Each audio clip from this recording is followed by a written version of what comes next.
আমরা অনেকবার লোকের থেকে এই কথা শুনেছি, জীবনে যখনই ধন অর্জন করবে বাঁচিয়ে রাখবে। কি হয়, কঠিন পরিস্থিতিতে আপনার খারাপ সময় তা আপনার কাজে আসে। কিন্তু এই কথা কি 100% সত্যি? ভাবুন, এই সমস্ত ধন যে আপনি অর্জন করেছেন তা কি আপনাকে সুস্বাস্থ্য দিতে পারবে? এই সমস্ত ধন কি আপনাকে সুখ এনে দিতে পারবে? পারবে না, তাই না? চলুন আমি আপনাকে একটা কথা বলি। পরমেশ্বর, ঈশ্বর, যদি ঈশ্বরের উপর আপনি বিশ্বাস রাখেন, সর্বদাই ভালো কাজ করেন, সবার মধ্যে প্রেম ছড়িয়ে দেন আর সবার জন্য শুধু ও শুধুমাত্র শুভকামনা করেন, তাহলে আপনার সাথে কখনো কোনো খারাপ হতে পারে না। তাই সময় বদলান, সময় বদলানোর উপকরণ নয়। আর ভালোবেসে বলুন, রাধা রাধা। এই পাখিরা সত্যি খুব সুন্দর, আমার খুব ভালো লাগে। আপনি নিশ্চয়ই শুনে থাকবেন যে কিছু পাখির কাছে ডানা অবশ্যই থাকে, কিন্তু উড়তে পারে না। তারা চায় উঁচু আকাশে উড়ে বেড়াতে এবং মেঘেদের সাথে কথা বলতে, করতেই পারে না। এবার এই সংসারেও পাওয়া যায় ঘুড়িও। এদের মধ্যে না জীবন আছে, না প্রাণ আছে, আর না আছে ডানা, কিন্তু এরা আকাশের সাথে কথা বলে, হাওয়ার বেগের সাথে কথা বলে, আনন্দ করে, উৎফুল্ল হয়ে ওঠে। আকাশে জীবনের কিছু মুহূর্ত কাটায়। তার কারণ কি হতে পারে? কারণ হলো সুতো। এই সুতো যদি সঠিক হাতে থাকে, তাহলে এই কাগজের তৈরি ঘুড়িও আকাশের উচ্চতায় উড়ে বেড়াতে পারে। এবার এই সুতো আসলে কি? এই সুতো হলো আসলে ভালোবাসা। এই সুতো হলো আসলে বিশ্বাসের। আর এটা আপনি দিয়ে থাকেন তাদের হাতে যাদের আপনি বিশ্বাস করেন, যাদের আপনি নিজের সর্বস্ব দিয়ে দেন। ভেবে দেখুন, এই ভালোবাসা আর বিশ্বাসের সুতো আপনি যদি সঠিক মানুষের হাতে দিয়ে দেন, তাহলে আপনি অনেক উচ্চতায় উঠতে পারবেন, আকাশের উচ্চতায় উড়ে বেড়াতে পারবেন, মেঘের সাথে কথা বলতে পারবেন, পাখিদের মতো উড়তে পারবেন, যা ইচ্ছে তাই করতে পারবেন।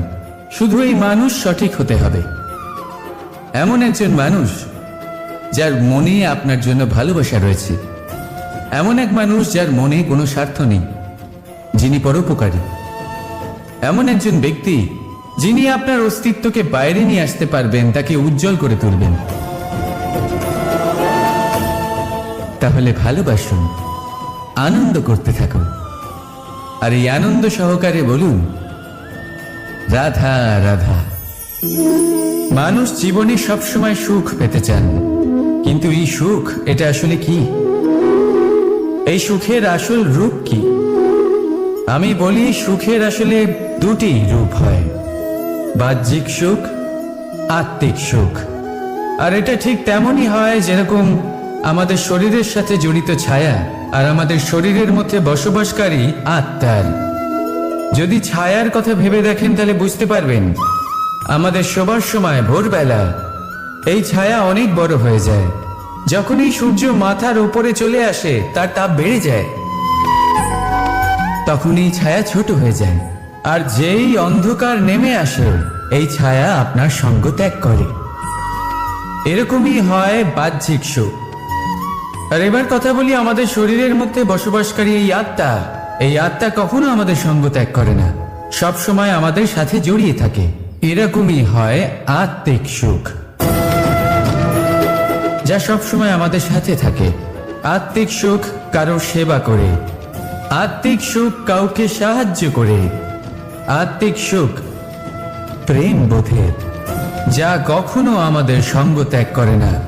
সেখানে বাহ্যিক সুখ, যতক্ষণ আপনি সম্পন্ন কিছু মানুষ এবং সুবিধার সাথে আছে, এই বাহ্যিক সুখ আপনার সাথে থাকবে। সম্পন্নতা চলে গেলে, মানুষজন চলে গেলে, সুখ সুবিধা চলে গেলে, বাহ্যিক সুখও চলে যায়। তাহলে এই আত্মিক সুখ খুঁজে নিন এবং সেই সুখের সাথেই বলুন রাধা রাধা। শক্তি শক্তি অর্জন করা এতটা কঠিন নয় যতটা শক্তি লাভ করার পরে সেই শক্তি সামলানো কঠিন হয়। কারণ যেই মানুষ শক্তি লাভ করে তার মনে গর্ববোধ জন্মায়, জন্মায় অহংকার, জন্মায় জেদ। তাই শক্তি প্রাপ্ত করার সাথে বিনম্র থাকাও অত্যন্ত আবশ্যক। আর এটা আমাদের শেখা উচিত বৃক্ষের থেকে। বৃক্ষ যা আমাদের ফল দেয়, বৃক্ষ যা যত ফল দেয় ততটাই ঝুঁকে যায়। আমরা পাথর মারি ওই বৃক্ষের থেকে ফল প্রাপ্ত করার জন্য। সেই পাথরের মার সহ্য করেও বৃক্ষ আমাদের ফল দেয়। কোনো গর্ববোধ নেই, কোনো অহংকার বোধ নেই। আর সেই জন্য এই বৃক্ষের পুজো করা হয়। এটাই হলো মাহাত্ম্য শক্তির সাথে বিনম্রতা। যদি এই শক্তি সৃজন করে থাকে, সাহায্য করে থাকে, সম্বল হয়ে থাকে, তবেই সেই শক্তি উপযুক্ত। আর নয়তো সেই শক্তি একদিন আপনাকে আসক্ত অবশ্যই করবে। তাহলে শক্তি অবশ্যই অর্জন করুন, কিন্তু তার সাথে সেই শক্তি সামলানোর মতো বিবেকও আপনাকে অবশ্যই জাগ্রত করতে হবে। তাহলে আসুন আমার সাথে ভালোবেসে বলুন রাধা রাধা। অনেক সময় এমন হয় যখন মানুষ আমাদের সত্যকে অস্বীকার করতে থাকেন আর মানুষের মিথ্যে কথাগুলিকে গ্রহণ করেন, তাও আবার অত্যন্ত সহজে। তখন আমাদের খুব দুঃখ হয়, বড়ই ক্রোধ হয় মানুষের এই মানসিকতা নিয়ে। কিন্তু এটা জানা অত্যন্ত গুরুত্বপূর্ণ যে এমন কেন হয়। কারণটা কি আপনি? আপনারই কি কোনো দোষ রয়েছে? কখনোই নয়। কারণ হলো এটা যে এই যে সত্য, এই সত্যের মূল্য অত্যন্ত অধিক।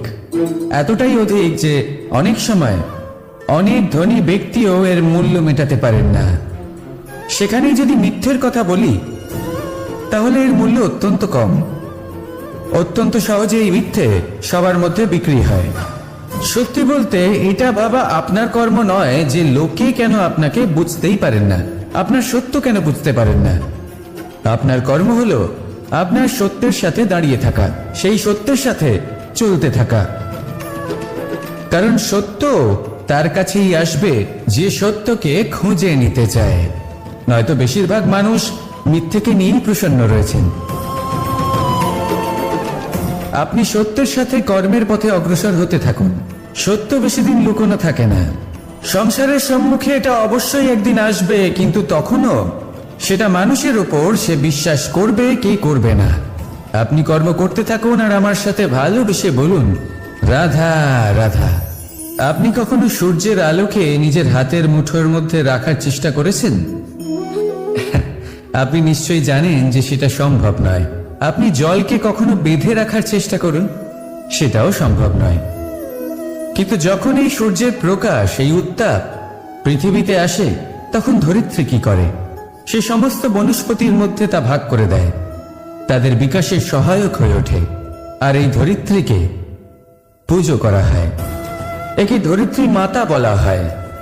সেই রকমই চন্দ্রমা রাত্রে যখন উজ্জ্বল হয়, নিজের আলো বিকশিত করে, তখন পথচারী পথিককে তার পথ দেখায়। সেই জন্য চন্দ্রমাকে দেবতা বলা হয়। ঠিক সেইভাবেই আপনি কখনো এই প্রকৃতিকে বেঁধে রাখার চেষ্টা করবেন না। একে আগলে রাখতে শিখুন, একে ভাগ করে নিতে শিখুন, ঠিক প্রেমেরই মতো। এই প্রেমকে কখনো নিজের হাতের মুঠোয় আবদ্ধ করার চেষ্টা করবেন না, বরং একে মন খুলে ভাগ করে নিতে শিখুন। এটা যদি আপনি শিখে নিতে পারেন, তাহলে নিজেকেও প্রসন্ন রাখতে শিখে যাবেন, অন্যদেরও প্রসন্ন রাখতে শিখে যাবেন। আসুন আর আমার সাথে ভালোবেসে বলুন রাধা রাধা। জলে জলকেলি করতে কে না ভালোবাসেন? আমাদের মধ্যে প্রত্যেক মানুষ চান কোথাও একটা সরোবরে, কোনো নদীতে, জলের মাঝে জলক্রীড়া করে আনন্দ উপভোগ করতে, তাই তো? এবার বলুন, আমাদের মধ্যে এমন কে কে আছেন যারা সাগরের ঢেউয়ের মধ্যে এক পার থেকে অন্য পারে সাঁতার কেটে যাবার সাহস রাখেন? কে আছেন এমন? এবার এই কাজটা হলো অত্যন্ত কঠিন। আমরা পার পছন্দ করি, জলকেলি করতে ভালোবাসি, কিন্তু পারের কাছে, সমুদ্রের ঢেউয়ে নয়।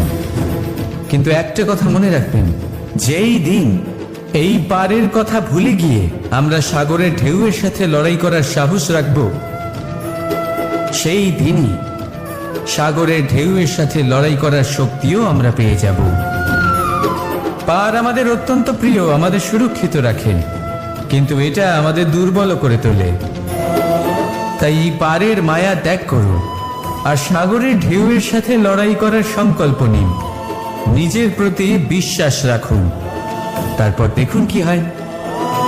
সফলতার শিখরে আপনার এই জীবন পৌঁছবে আর ভালোবেসে বলবে, রাধা রাধা। প্রেম সমগ্র ব্রহ্মাণ্ডের সব থেকে কঠিন যাত্রা প্রেমেরই হয়, আর হবে নাই বা কেন? যা সমগ্র সংসারে শক্তি রূপে বয়ে চলেছে, সেই পথে যাত্রা সহজ কিভাবে হতে পারে? এবার এই যাত্রা শুধুমাত্র নায়ক বা নায়িকার মধ্যেই হয় না, এই যাত্রার মধ্যে দিয়ে সবাইকেই যেতে হয় যারা ভালোবাসেন।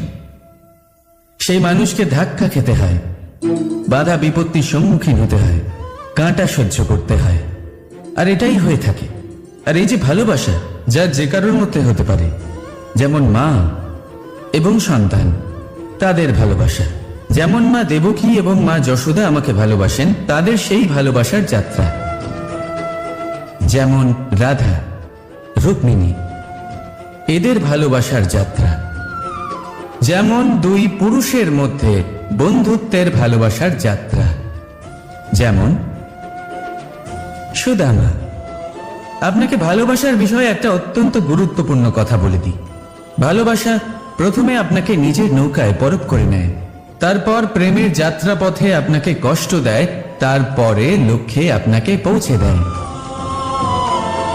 এবার একজন সখার তার সখার সাথে ভালোবাসার এই যাত্রা শুরু হতে চলেছে।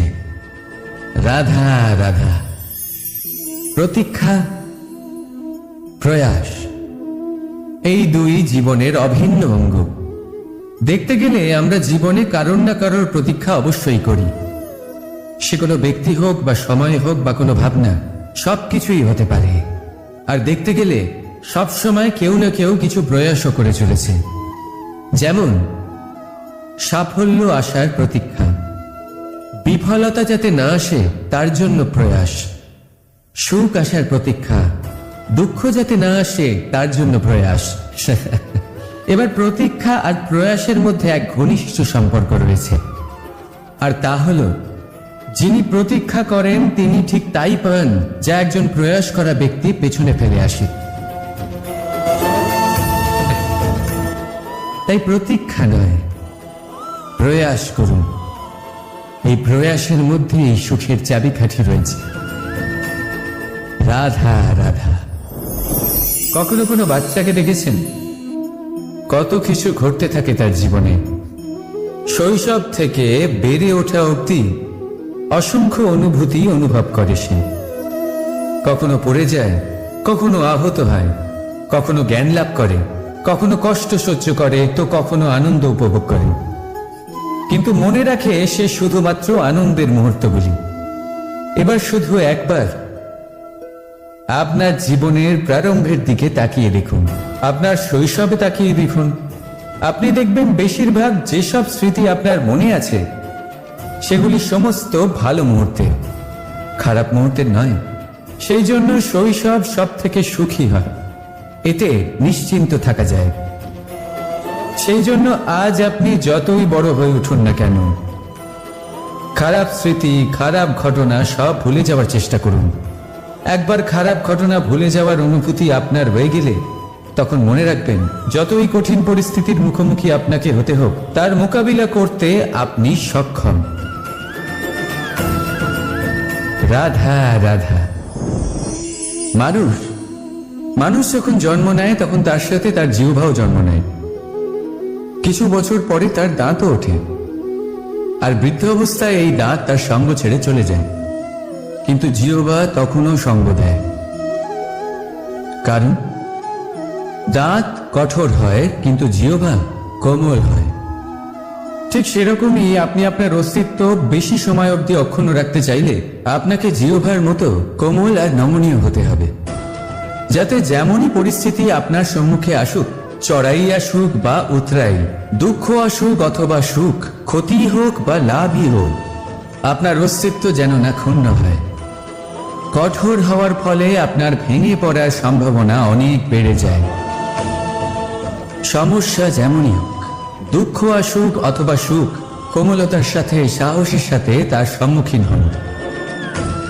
রাধা রাধা। মানুষের স্বভাব হলো অর্জন করা, সংগ্রহ করা, তা সেটা ধনই হোক, বন্ধন হোক, সম্বন্ধই হোক বা হোক প্রসন্নতা।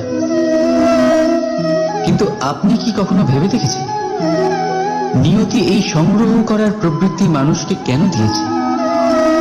একটা বীজ থেকে গাছ জন্ম নেয়, আর তারপর সেই গাছ ফলে ভরে ওঠে। কেন? যাতে গাছ সেটা নিজে খেতে পারে? না, বরং এই জন্য যাতে সে ক্ষুধার্তদের খাবার দিতে পারে। এবার আপনি জিজ্ঞেস করবেন যে এতে গাছের কি লাভ? লাভ আছে, কারণ যে বন্টন করে তার ভাড়ার শূন্য হয়। যে ফল জীবেরা খায় তার বীজকে প্রকৃতিতে তারা ছড়িয়ে দেয়, আর সেই বীজ থেকে জন্ম নেয় নতুন গাছ। তার জাতি, তার গুণ, তার মিষ্টতা অমর হয়ে যায়। এই জন্য মনে রাখবেন, ধনী হতে গেলে একটু একটু করে সংগ্রহ করতে হয়, কিন্তু অমর হতে গেলে একটু একটু করে বন্টন করতে হয়। রাধা রাধা। এই সংসারে সব থেকে বড় শক্তি কি? এবার আপনাদের মধ্যে কেউ বলবে অস্ত্র, কেউ বলবে শাস্ত্র, আবার কেউ বলবে বুদ্ধি, তো কেউ বলবে বল। কিন্তু এই সব অসম্পূর্ণ। সংসারে সব থেকে বড় শক্তি হল বন্ধুত্ব। যদি প্রকৃত বন্ধুত্ব পেয়ে যায়, সেটাই সব থেকে বড় ধন। যখন কঠিন সময় আসবে, তখন এই বন্ধুত্বই অস্ত্র হয়ে উঠবে। যদি পথ হারিয়ে যায়, তখন বন্ধুত্বই শাস্ত্র হয়ে পথ দেখাবে। ষড়যন্ত্রে ফেসে গেলে বুদ্ধি হয়ে তার থেকে উদ্ধার করবে, আর একা হয়ে গেলে মমতা হয়ে আপনার সঙ্গ দেবে। তো সংসারে কিছু অর্জন করতে হলে ধন নয়, বন্ধুত্ব অর্জন করুন। আর মনে রাখবেন, যদি এই সংসারে বন্ধুত্ব করাই আপনার সব থেকে বড় দুর্বলতা, তাহলে আপনি এই সংসারের সব থেকে শক্তিশালী প্রাণী। রাধা রাধা। যবে থেকে মনুষ্য জাতি অস্তিত্বে এসেছে, তবে থেকে যুদ্ধ অস্তিত্বে এসেছে। যুদ্ধ, যা কখনো ধনের অজুহাতে সামনে আসে, কখনো আবার সুরক্ষার অস্ত্র, কখনো বিজয়ের ক্ষুধার জন্য, বা কখনো পরাজয় এড়ানোর জন্য। কিন্তু বাস্তব হলো এই যে যদি আপনাকে সামনে এগোতে হয়, তাহলে বাধার সাথে আপনাকে যুদ্ধ করতেই হবে। কিন্তু যুদ্ধের জন্য প্রস্তুত থাকাটা এতটা জরুরি নয়, যতটা হচ্ছে এটা বোঝা যে যুদ্ধ কখন এড়িয়ে যাওয়া যায়। সব থেকে সফল যুদ্ধ সেটাই যেটা কখনো লড়াই হয়নি। আপনি যুদ্ধে বিজয়ী হয়ে নিজের মান সম্মান বাড়িয়ে নেবেন, কিন্তু আপনার শক্তি হারাবেন।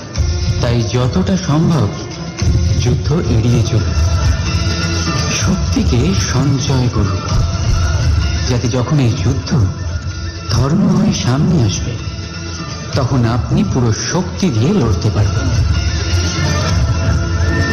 রাধা রাধা।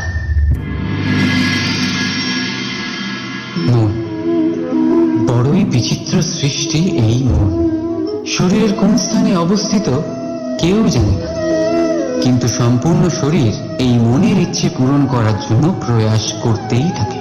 এখন যদি কিছু খেতে ইচ্ছে করে, তাহলে মানুষ তার সমস্ত শক্তি লাগিয়ে এই খিদে মেটাবার প্রয়াস করতে থাকে। এখন যদি মন কাউকে শত্রু বলে ভেবে নেয়, তাহলে মানুষ তাকে বিনাশ করার যথাসম্ভব চেষ্টা করে। আর যদি মন কাউকে ভালোবাসে, তার প্রসন্নতার জন্য সব সীমা পার করতে সে তৈরি থাকে। কিন্তু জীবন সুখী করতে হলে এটা আবশ্যক যে মন যেন খালি থাকে, এই বাঁশির মতো। ভেতরে কিচ্ছু নেই, না সুর আছে না তাল, তবেই ফু দিলে স্বর বেরোয় এর থেকে। একইভাবে নিজের মনকে ভাবনামুক্ত রাখা অতি আবশ্যক। মনে রাখবেন, মনের মধ্যে যদি কিছু ভরে রাখে, তাহলে মন ভরে বাঁচতে পারবেন না। রাধা রাধা। আমরা অনেকবার লোকের থেকে এই কথা শুনেছি, জীবনে যখনই ধন অর্জন করবে বাঁচিয়ে রাখবে। কি হয়, কঠিন পরিস্থিতিতে আপনার খারাপ সময় তা আপনার কাজে আসে। কিন্তু এই কথা কি 100% সত্যি? ভাবুন, এই সমস্ত ধন যে আপনি অর্জন করেছেন, তা কি আপনাকে সুস্বাস্থ্য দিতে পারবে? এই সমস্ত ধন কি আপনাকে সুখ এনে দিতে পারবে? পারবে না, তাই না? চলুন আমি আপনাকে একটা কথা বলি। পরমেশ্বর, ঈশ্বর, যদি এই ঈশ্বরের উপর আপনি বিশ্বাস রাখেন, সর্বদাই ভালো কাজ করেন, সবার মধ্যে প্রেম ছড়িয়ে দেন, আর সবার জন্য শুধু ও শুধুমাত্র শুভ কামনা করেন, তাহলে আপনার সাথে কখনো কোনো খারাপ হতে পারে না। তাই সময় বদলান, সময় বদলানোর উপকরণ নয়। আর ভালোবেসে বলুন রাধা রাধা। এই পাখিরা সত্যি খুব সুন্দর, আমার খুব ভালো লাগে।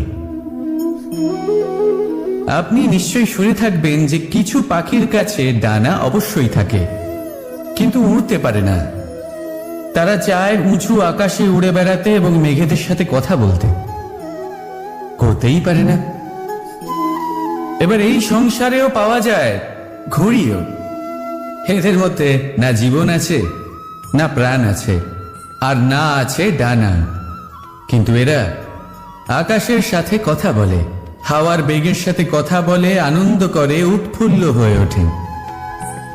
আকাশে জীবনের কিছু মুহূর্ত কাটায়। তার কারণ কি হতে পারে? কারণ হলো সুতো। এই সুতো যদি সঠিক হাতে থাকে, তাহলে এই কাগজের তৈরি ঘুড়িও আকাশের উচ্চতায় উড়ে বেড়াতে পারে। এবার এই সুতো আসলে কি? এই সুতো হলো আসলে ভালোবাসা। এই সুতো হলো আসলে বিশ্বাসের। আর এটা আপনি দিয়ে থাকেন তাদের হাতে যাদের আপনি বিশ্বাস করেন, যাদের আপনি নিজের সর্বস্ব দিয়ে দেন। ভেবে দেখুন, এই ভালোবাসা আর বিশ্বাসের সুতো আপনি যদি সঠিক মানুষের হাতে দিয়ে দেন, তাহলে আপনি অনেক উচ্চতায় উঠতে পারবেন, আকাশের উচ্চতায় উড়ে বেড়াতে পারবেন, মেঘের সাথে কথা বলতে পারবেন, পাখিদের মতো উঠতে পারবেন, যা ইচ্ছে তাই করতে পারবেন। শুধু এই মানুষ সঠিক হতে হবে, এমন একজন মানুষ যার মনে আপনার জন্য ভালোবাসা রয়েছে, এমন এক মানুষ যার মনে কোনো স্বার্থ নেই, যিনি পরোপকারী, এমন একজন ব্যক্তি যিনি আপনার অস্তিত্বকে বাইরে নিয়ে আসতে পারবেন, তাকে উজ্জ্বল করে তুলবেন। তাহলে ভালোবাসুন, আনন্দ করতে থাকুন, আর এই আনন্দ সহকারে বলুন রাধা রাধা। মানুষ জীবনে সবসময় সুখ পেতে চান, কিন্তু এই সুখ এটা আসলে কি? এই সুখের আসল রূপ কি? আমি বলি, সুখের আসলে দুটি রূপ হয়, বাহ্যিক সুখ, আত্মিক সুখ। আর এটা ঠিক তেমনই হয় যেরকম আমাদের শরীরের সাথে জড়িত ছায়া আর আমাদের শরীরের মধ্যে বসবাসকারী আত্মার। যদি ছায়ার কথা ভেবে দেখেন, তাহলে বুঝতে পারবেন আমাদের শোবার সময় ভোরবেলা এই ছায়া অনেক বড় হয়ে যায়। যখনই সূর্য মাথার উপরে চলে আসে, তার তাপ বেড়ে যায়। তখন এই ছায়া ছোট হয়ে যায়। আর যেই অন্ধকার নেমে আসে এই ছায়া আপনার সঙ্গ ত্যাগ করে। এরকমই হয় বাহ্যিক সুখ। আর এবার কথা বলি আমাদের শরীরের মধ্যে বসবাসকারী এই আত্মা। এই আত্মা কখনো আমাদের সঙ্গ ত্যাগ করে না, সব সময় আমাদের সাথে জড়িয়ে থাকে। এরকমই হয় আত্মিক সুখ, যা সব সময় আমাদের সাথে থাকে। আত্মিক সুখ কারো সেবা করে, আত্মিক সুখ কাউকে সাহায্য করে, আত্মিক সুখ প্রেম বোধের, যা কখনো আমাদের সঙ্গ ত্যাগ করে না। সেখানে বাহ্যিক সুখ, যতক্ষণ আপনি সম্পন্ন কিছু মানুষ এবং সুবিধার সাথে আছে, এই বাহ্যিক সুখ আপনার সাথে থাকবে। সম্পন্নতা চলে গেলে, মানুষজন চলে গেলে, সুখ সুবিধা চলে গেলে বাহ্যিক সুখও চলে যায়।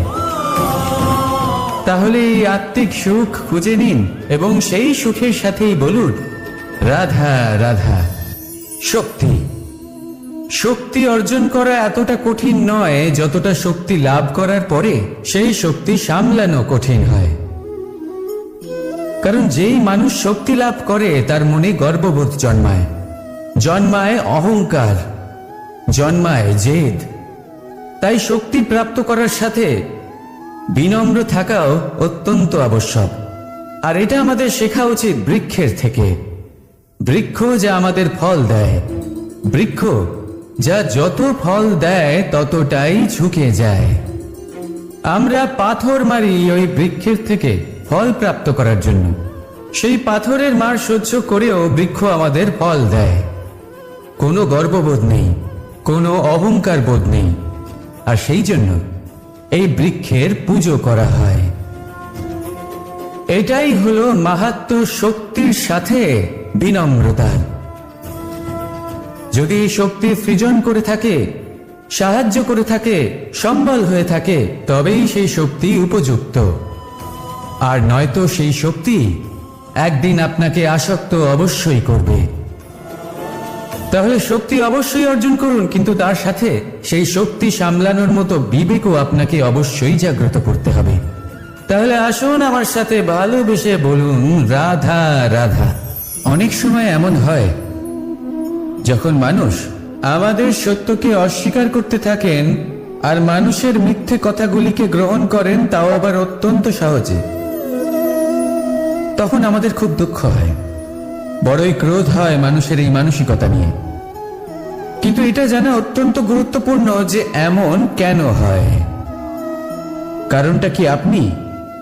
আপনারই কি কোনো দোষ রয়েছে? কখনোই নয়। কারণ হলো এটা যে এই যে সত্য, এই সত্যের মূল্য অত্যন্ত অধিক। এতটাই অধিক যে অনেক সময় অনেক ধনী ব্যক্তিও এর মূল্য মেটাতে পারেন না। সেখানেই যদি মিথ্যের কথা বলি তাহলে এর মূল্য অত্যন্ত কম। অত্যন্ত সহজে এই মিথ্যে সবার মধ্যে বিক্রি হয়। সত্যি বলতে এটা ভাবা আপনার কর্ম নয় যে লোকে কেন আপনাকে বুঝতেই পারেন না, আপনার সত্য কেন বুঝতে পারেন না। আপনার কর্ম হলো আপনার সত্যের সাথে দাঁড়িয়ে থাকা, সেই সত্যের সাথে চলতে থাকা। কারণ সত্য তার কাছেই আসবে যে সত্যকে খুঁজে নিতে চায়।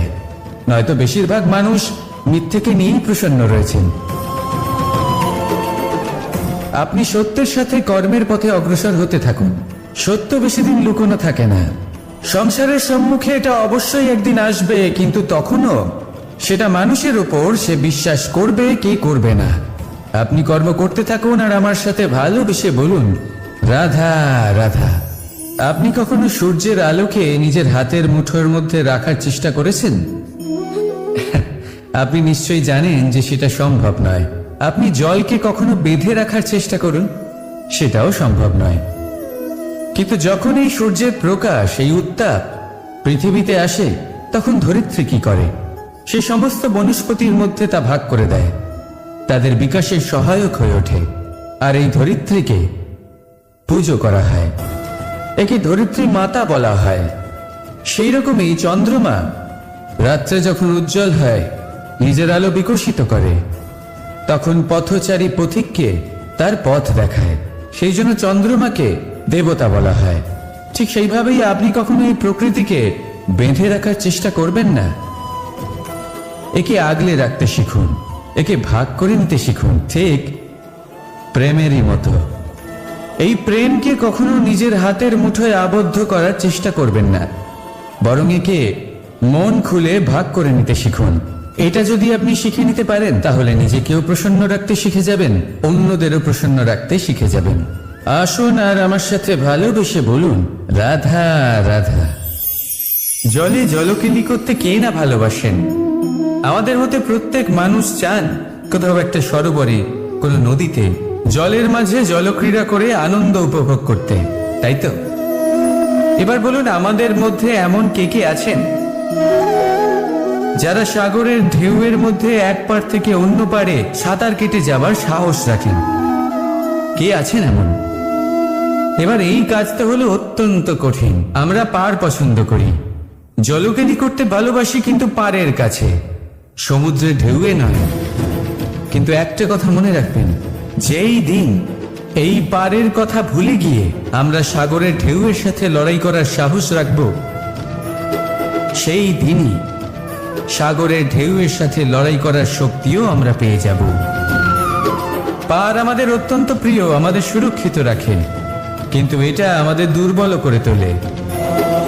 তাই এই পারের মায়া ত্যাগ করুন আর সাগরের ঢেউয়ের সাথে লড়াই করার সংকল্প নিন। নিজের প্রতি বিশ্বাস রাখুন, তারপর দেখুন কি হয়। সফলতার শিখরে আপনার এই জীবন পৌঁছবে আর ভালোবেসে বলবে, রাধা রাধা। প্রেম সমগ্র ব্রহ্মাণ্ডের সব থেকে কঠিন যাত্রা প্রেমেরই হয়, আর হবে নাই বা কেন? যা সমগ্র সংসারে শক্তি রূপে বয়ে চলেছে, সেই পথে যাত্রা সহজ কিভাবে হতে পারে? এবার এই যাত্রা শুধুমাত্র নায়ক বা নায়িকার মধ্যেই হয় না, এই যাত্রার মধ্যে দিয়ে সবাইকেই যেতে হয় যারা ভালোবাসেন। সেই মানুষকে ধাক্কা খেতে হয়, বাধা বিপত্তির সম্মুখীন হতে হয়, কাঁটা সহ্য করতে হয়, আর এটাই হয়ে থাকে। আর এই যে ভালোবাসা, যা যে কারোর মধ্যে হতে পারে, যেমন মা এবং সন্তান, তাদের ভালোবাসা, যেমন মা দেবকী এবং মা যশোদা আমাকে ভালোবাসেন, তাদের সেই ভালোবাসার যাত্রা। যেমন রাধা, রুক্মিণী, এদের ভালোবাসার যাত্রা। যেমন দুই পুরুষের মধ্যে বন্ধুত্বের ভালোবাসার যাত্রা। যেমন সুদামা। আপনাকে ভালোবাসার বিষয়ে একটা অত্যন্ত গুরুত্বপূর্ণ কথা বলে দিই। ভালোবাসা প্রথমে আপনাকে নিজের নৌকায় পরখ করে নেয়, তারপর প্রেমের যাত্রা পথে আপনাকে কষ্ট দেয়, তারপরে লক্ষ্যে আপনাকে পৌঁছে দেয়। এবার একজন সখার তার সখার সাথে ভালোবাসার এই যাত্রা শুরু হতে চলেছে। রাধা রাধা। প্রতীক্ষা, প্রয়াস, এই দুই জীবনের অভিন্ন অঙ্গ। দেখতে গেলে আমরা জীবনে কারোর না কারোর প্রতীক্ষা অবশ্যই করি। সে কোনো ব্যক্তি হোক বা সময় হোক বা কোনো ভাবনা, সবকিছুই হতে পারে। আর দেখতে গেলে সব সময় কেউ না কেউ কিছু প্রয়াসও করে চলেছে।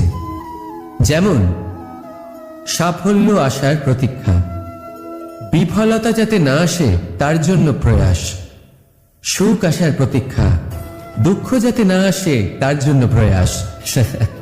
এবার প্রতীক্ষা আর প্রয়াসের মধ্যে এক ঘনিষ্ঠ সম্পর্ক রয়েছে, আর তা হল যিনি প্রতীক্ষা করেন তিনি ঠিক তাই পান যা একজন প্রয়াস করা ব্যক্তি পেছনে ফেলে আসে। তাই প্রতীক্ষা নয়, প্রয়াস করুন। এই প্রয়াসের মধ্যে এই সুখের চাবিকাঠি রয়েছে। রাধা রাধা। কখনো কোনো বাচ্চাকে দেখেছেন? কত কিছু ঘটতে থাকে তার জীবনে। শৈশব থেকে বেড়ে ওঠা অবধি অসংখ্য অনুভূতি অনুভব করে সে। কখনো পড়ে যায়, কখনো আহত হয়, কখনো জ্ঞান লাভ করে, কখনো কষ্ট সহ্য করে, তো কখনো আনন্দ উপভোগ করে। কিন্তু মনে রাখে সে শুধুমাত্র আনন্দের মুহূর্তগুলি। এবার শুধু একবার আপনার জীবনের প্রারম্ভের দিকে তাকিয়ে দেখুন, আপনার শৈশবে তাকিয়ে দেখুন। আপনি দেখবেন বেশিরভাগ যেসব স্মৃতি আপনার মনে আছে সেগুলি সমস্ত ভালো মুহূর্তের, খারাপ মুহূর্তের নয়। সেই জন্য শৈশব সব থেকে সুখী হয়, এতে নিশ্চিন্ত থাকা যায়। সেই জন্য আজ আপনি যতই বড় হয়ে উঠুন না কেন, খারাপ স্মৃতি, খারাপ ঘটনা সব ভুলে যাওয়ার চেষ্টা করুন। একবার খারাপ ঘটনা ভুলে যাওয়ার অনুভূতি আপনার হয়ে গেলে তখন মনে রাখবেন, যতই কঠিন পরিস্থিতির মুখোমুখি আপনাকে হতে হোক, তার মোকাবিলা করতে আপনি সক্ষম। রাধা রাধা। মানুষ যখন জন্ম নেয় তখন তার সাথে তার জিহ্বাও জন্ম নেয়। কিছু বছর পরে তার দাঁতও ওঠে, আর বৃদ্ধ অবস্থায় এই দাঁত তার সঙ্গ ছেড়ে চলে যায়। কিন্তু জিহ্বা তখনও সঙ্গ দেয়, কারণ দাঁত কঠোর হয় কিন্তু জিহ্বা কোমল হয়। ঠিক সেরকমই আপনি আপনার অস্তিত্ব বেশি সময় অবধি অক্ষুণ্ণ রাখতে চাইলে আপনাকে জিহ্বার মতো কোমল আর নমনীয় হতে হবে, যাতে যেমনই পরিস্থিতি আপনার সম্মুখে আসুক, চড়াই আসুক বা উতরাই, দুঃখ আসুক অথবা সুখ, ক্ষতি হোক বা লাভই হোক, আপনার অস্তিত্ব যেন না ক্ষুণ্ণ হয়। কঠোর হওয়ার ফলে আপনার ভেঙে পড়ার সম্ভাবনা অনেক বেড়ে যায়। সমস্যা যেমনই হোক, দুঃখ আসুক অথবা সুখ, কোমলতার সাথে, সাহসের সাথে তার সম্মুখীন হন। রাধা রাধা। মানুষের স্বভাব হলো অর্জন করা, সংগ্রহ করা, তা সেটা ধনই হোক, বন্ধন হোক, সম্বন্ধই হোক বা হোক প্রসন্নতা। কিন্তু আপনি কি কখনো ভেবে দেখেছেন, নিয়তি এই সংগ্রহ করার প্রবৃত্তি মানুষকে কেন দিয়েছে? একটা বীজ থেকে গাছ জন্ম নেয়, আর তারপর সেই গাছ ফলে ভরে ওঠে। কেন? যাতে গাছ সেটা নিজে খেতে পারে? না, বরং এই জন্য যাতে সে ক্ষুধার্তদের খাবার দিতে পারে। এবার আপনি জিজ্ঞেস করবেন যে এতে গাছের কি লাভ? লাভ আছে, কারণ যে বন্টন করে তার ভাড়া শূন্য হয়। যে ফল জীবেরা খায় তার বীজকে প্রকৃতিতে তারা ছড়িয়ে দেয়, আর সেই বীজ থেকে জন্ম নেয় নতুন গাছ। তার জাতি, তার গুণ, তার মিষ্টতা অমর হয়ে যায়। এই জন্য মনে রাখবেন, ধনী হতে গেলে একটু একটু করে সংগ্রহ করতে হয়, কিন্তু অমর হতে গেলে একটু একটু করে বন্টন করতে হয়। রাধা রাধা। এই সংসারে সব থেকে বড় শক্তি কি? এবার আপনাদের মধ্যে কেউ বলবে অস্ত্র, কেউ বলবে শাস্ত্র, আবার কেউ বলবে বুদ্ধি, তো কেউ বলবে বল। কিন্তু এই সব অসম্পূর্ণ। সংসারে সব থেকে বড় শক্তি হল বন্ধুত্ব। যদি প্রকৃত বন্ধুত্ব পেয়ে যান, সেটাই সব থেকে বড় ধন। যখন কঠিন সময় আসবে, তখন এই বন্ধুত্বই অস্ত্র হয়ে উঠবে। যদি পথ হারিয়ে যায়, তখন বন্ধুত্বই শাস্ত্র হয়ে পথ দেখাবে। ষড়যন্ত্রে ফেসে গেলে বুদ্ধি হয়ে তার থেকে উদ্ধার করবে, আর একা হয়ে গেলে মমতা হয়ে আপনার সঙ্গ দেবে। তো সংসারে কিছু অর্জন করতে হলে ধন নয়, বন্ধুত্ব অর্জন করুন। আর মনে রাখবেন, যদি এই সংসারে বন্ধুত্ব করাই আপনার সব থেকে বড় দুর্বলতা, তাহলে আপনি এই সংসারের সব থেকে শক্তিশালী প্রাণী।